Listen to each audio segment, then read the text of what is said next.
Today's reading is from a book called The Crow Road. This novel describes Prentice McCohen's preoccupation with death, his relationship with his father, unrequited love, sibling rivalry, a missing uncle, cars, alcohol, other bits and pieces, and God. This is all set against the background of a Scottish landscape. This extract comes from the opening and has been described as one of the best openings in all of literature. And here are your 3 questions. Number 1. Where is the narrator? Number 2. How is the hat described? And question 3. How can you tell that the narrator is indecisive? Chapter 1. It was the day my grandmother exploded. I sat in the crematorium listening to my Uncle Hamish quietly snoring in harmony to Bach's Mass in B minor, and I reflected that it always seemed to be death that drew me back to Galanack. I looked at my father sitting 2 rows away in the front line of seats in the cold, echoing chapel. His broad, greying brown head was massive above his tweed jacket. A black armband was his concession to the solemnity of the occasion. His ears were moving in a slow, oscillatory manner rather than in the way John Wayne's shoulders moved when he walked.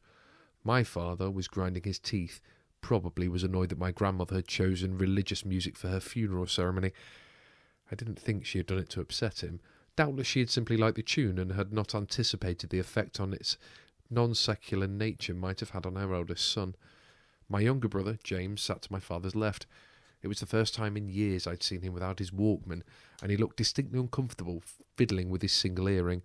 To my father's right my mother sat, upright and trim, neatly filling a black coat and sporting a dramatic black hat shaped like a flying saucer. The UFO briefly dipped to one side as she whispered something to my father. In that moment and that movement I felt a pang of loss that did not entirely belong to my recently departed grandmother, yet was connected with her memory. How her moles would be itching today if she was somehow suddenly reborn. "Prentice!" My Aunt Antonia, sitting next to me with Uncle Hamish snoring mellifluously on her side, tapped my sleeve and pointed at my feet as she murmured my name. I looked down. I had dressed in black that morning, in the cold high room of my aunt and uncle's house. The floorboards had creaked and my breath had smoked.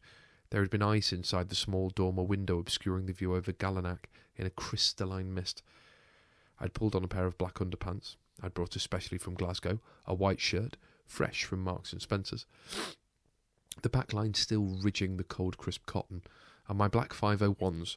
I'd shivered and sat on the bed looking at 2 pairs of socks, one black, one white. I'd intended to wear the black pair under my 9-eyed docks with the twin ankle buckles, but suddenly I'd felt the boots were wrong. Maybe it's because they were a matte finish. The last funeral I'd been to here, also the first funeral I'd ever been to, this gear had all seemed pretty appropriate, but now I was pondering the propriety of the docks, the 501s, the black biker's jacket. I'd hauled my white trainers out of the bag, tried one Nike on and one boot unlaced. I'd stood in front of the tilted full-length mirror shivering, my breath going out in clouds while the floorboards creaked and a smell of cooking bacon and burnt toast insinuated its way up from the kitchen. The trainers, I decided.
Here are the answers to your questions.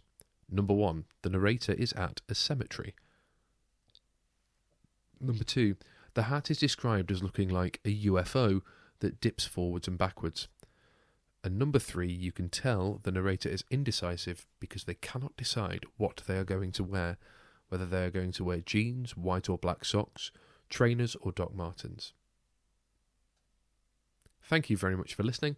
If you have any books that you would like to discuss and drop anything and listen, please do let me know.